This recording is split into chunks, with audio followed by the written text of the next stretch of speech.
Today we're going to take a look at two vital shoulder rehabilitation exercises.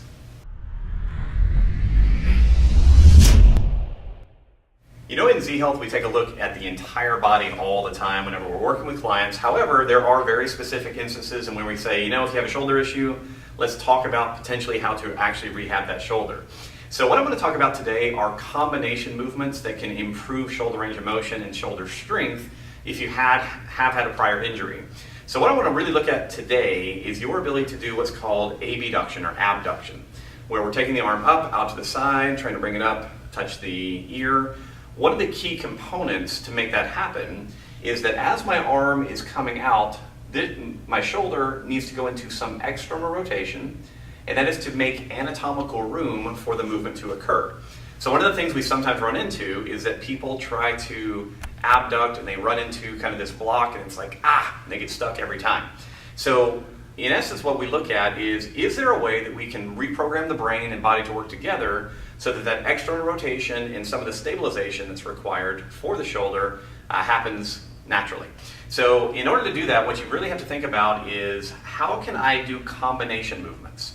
Very often what we see in traditional shoulder rehab is people begin working on flexions and extensions and internal-external rotation with little attention paid to the fact that the entire shoulder has to be stabilized. So very often what we find is that in order to create good shoulder stabilization, we need to activate a muscle called the serratus anterior. Don't really need to know that, but it lays here along your ribs.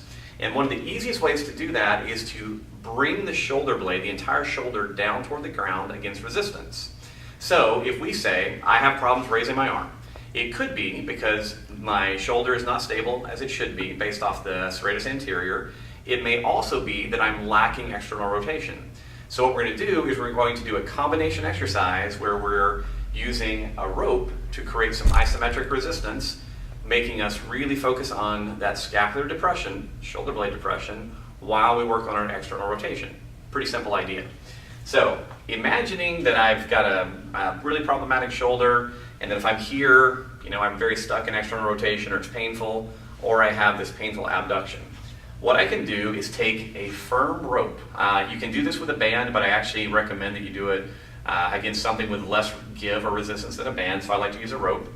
Now what I'm going to do is I need to make sure that my body is low enough based on the height of the rope. So for me, I'm going to get into a little lunge position. Notice that my shoulder is directly by my side. My thumb is facing the ceiling. Now what I want is to get nice and tall, make sure that my shoulder's in a good position, as in I don't have it rounded forward and up here, but in a good kind of neutral position. And what I'm going to focus on is driving my shoulder blade, my entire shoulder, toward the ground.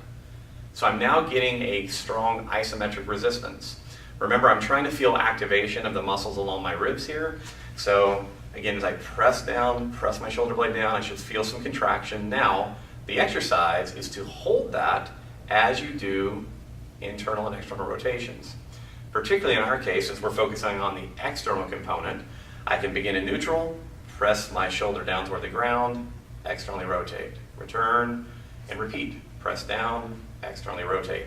Now, could I add a small band or a weight to this? Absolutely, that's always a possibility to emphasize the external rotation a little bit more.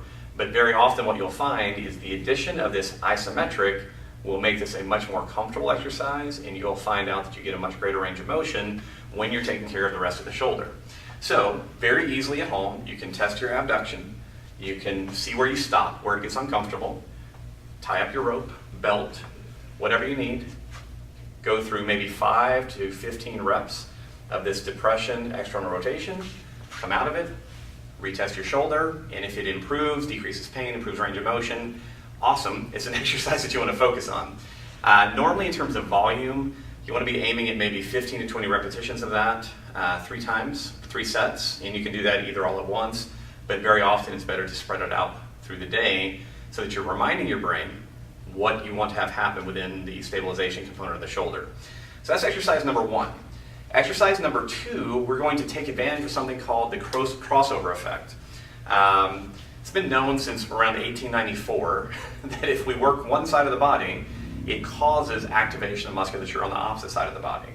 So for instance, if my right shoulder is great in this movement, but my left shoulder has been problematic or painful for some time, and I feel like I've lost some strength and range of motion, one thing that we can do is we can take advantage of working the right shoulder at the same time that we're working the left shoulder.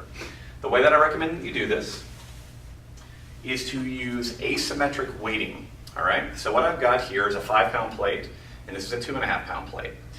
So for instance, our base level exercise right now is to elevate the shoulder, right? So if my right side is my good side, what I'm going to do is I'm going to elevate the right and then follow it with the left. So we're taking, again, advantage of this neurologic crossover effect where working the right arm actually will help strengthen or activate the musculature of the left arm. So very often we find if we take advantage of this, especially if you're kind of early in your stages of rehab, asymmetric weighting while we're performing similar actions will make the side that you're trying to rehabilitate that much more safe, if you want to call it that, through additional muscle activation. Really easy idea. You can apply it kind of across the board.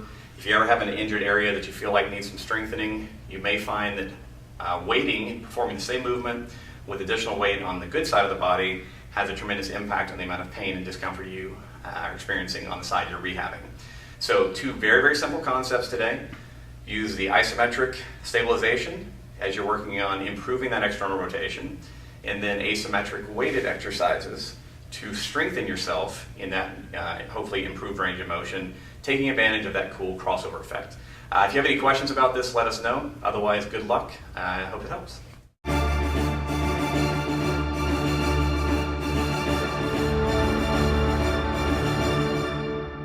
Rolling. Oh, let me try that one more time. That was not good. Okay. Need different words. You're really hitting the gas now. Can't be stopped. Let's see. All right. Okay. Video centric.